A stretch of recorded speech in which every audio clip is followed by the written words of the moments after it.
Hello, Byju's വേൾഡിലേക്ക് എല്ലാവർക്കും സ്വാഗതം. ഹലോ, ബൈജൂസ് വേൾഡിലേക്ക് എല്ലാവർക്കും സ്വാഗതം. ഇപ്പോൾ കുറേ കാലമായിട്ട് വീഡിയോ ഇടാനായിട്ട് എനിക്ക് പറ്റാതെ വന്നു.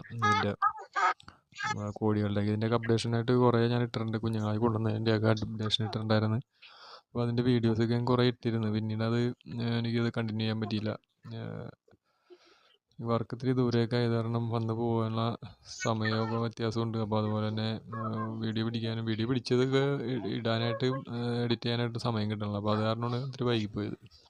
ഇപ്പോൾ നമ്മുടെ നാടൻ കോഴികളെല്ലാം തന്നെ മുട്ടയിട്ട് തുടങ്ങിയിട്ടുണ്ട്. ഇതൊക്കെ എല്ലാവരും മുട്ടയിട്ട് തുടങ്ങി. ഏകദേശം നമുക്ക് 10-20-25 മുട്ടയൊക്കെ ഡെയിലി കളക്ട് ചെയ്യാൻ പറ്റുന്നുണ്ട്. അത് ഈ നാടൻ കോഴി എന്നുള്ള ഇതായതുകൊണ്ട് തന്നെ മുട്ട ഇടുന്നത് വേരിയേഷൻ ഉണ്ടാവും. 25 എന്ന് പറയുന്നത് ഒരു 19, 17 ആ റേഞ്ചിലോട്ടൊക്കെ ഒരു മുട്ട ഉണ്ടാവും. ഒരുപാട് മുട്ടകളൊന്നും വരില്ല, എന്നാലും ഒരു 15, 15-നും 25-നും ഇടയിലോട്ട് എപ്പോഴും മുട്ട ഉണ്ടാവും കണ്ടിന്യൂസ് ആയിട്ട്. അപ്പോൾ അതിന് ഫുഡ് കൊടുക്കുന്നത് ഭയങ്കര ഇത്തിരി കൂടുതലായിട്ട് കൊടുക്കേണ്ടതുണ്ട്. ഫുഡ് നല്ലോണം, അല്ലെങ്കിൽ മുട്ടയുടെ വ്യത്യാസം വരും.